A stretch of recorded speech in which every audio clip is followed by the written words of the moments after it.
សំខាន់ឲ្យរសជាតិស្រួយឲ្យស្រួយស្រួយឆ្ងាញ់ជំរាបសួរបងប្អូនថ្ងៃនេះខ្ញុំមករៀនធ្វើខ្ទឹមជ្រក់ហើយខ្ទឹមនេះខ្ញុំត្រាំយូរដែរនេះគេថាត្រាំទៅឲ្យស្រួលបកគេថាចង់រៀនធ្វើបងប្អូនគេថា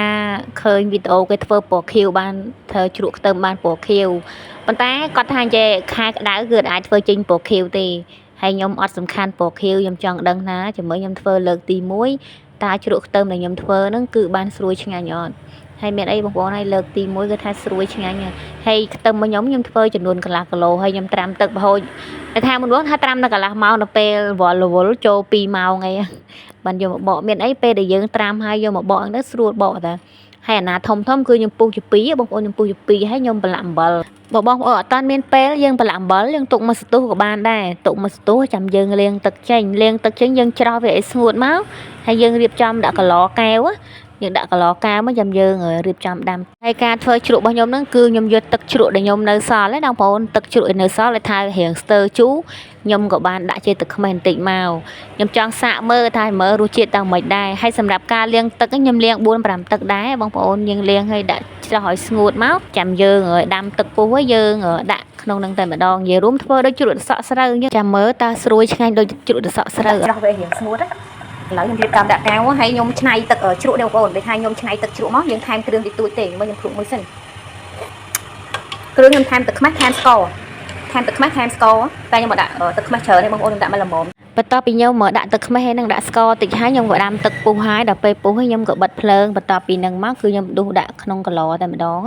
យើងធ្វើអញ្ចឹងទៅធ្វើឲ្យជ្រក់យើងស្រួយឆ្ងាញ់ប៉ុន្តែអត់ដឹងថាប្រហែលយប់ទេណាបងប្អូនសម្រាប់ជ្រក់សក់ស្រូវគឺ3យប់ជូរហើយបើតែបើយើងមានទឹកជ្រក់ប្រហែលជា2យប់ទេប៉ុន្តែចាំមើលជ្រក់ខ្ទឹមមិនដឹងថាប្រហែលយប់បានជូរទេប៉ុន្តែបើថាស្រួយក៏មិនដឹងថាស្រួយម៉ាស្រួយឆ្ងាញ់ដែរអត់ទេព្រោះអីខ្ញុំទៅធ្វើលើកទី1ចាំមើលលទ្ធផល3-4ថ្ងៃក្រោយសិនខ្ញុំធ្វើហើយចង់មកទឹកទេបងប្អូនប៉ុន្តែពេលដែលធ្វើហើយប្រហែលជា2យប់ខ្ញុំដាក់ក្នុងទូទឹកកកឥឡូវខ្ញុំសាកយកហូបសិនស្រួយឆ្ងាញ់បងប្អូនមកផ្សារបាយជាមួយជ្រក់ខ្ទឹមហើយនឹងជ្រក់សក់ខ្ញុំឃើញវាធ្វើពណ៌ខៀវធ្វើចេញពណ៌ខៀវមើលទៅល្អស្មានតែបានពណ៌ខៀវឲ្យបានពណ៌ខៀវដែលថាបងហ្នឹងគាត់ថានិយាយថាខែក្តៅមិនអាចធ្វើចេញពណ៌ខៀវបានទេម្ល៉េះហើយទៅសំខាន់ឲ្យរសជាតិស្រួយឲ្យស្រួយ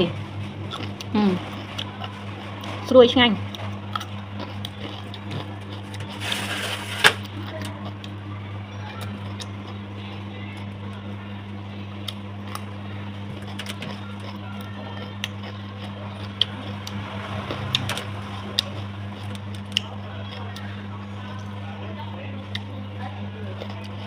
ជ្រក់ខ្ទឹមខ្ញុំនេះ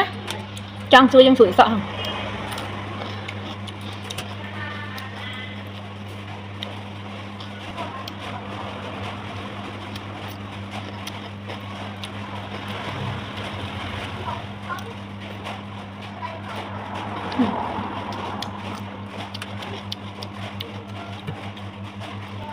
ស្រួយឆ្ងាញ់បងប្អូនប៉ុន្តែ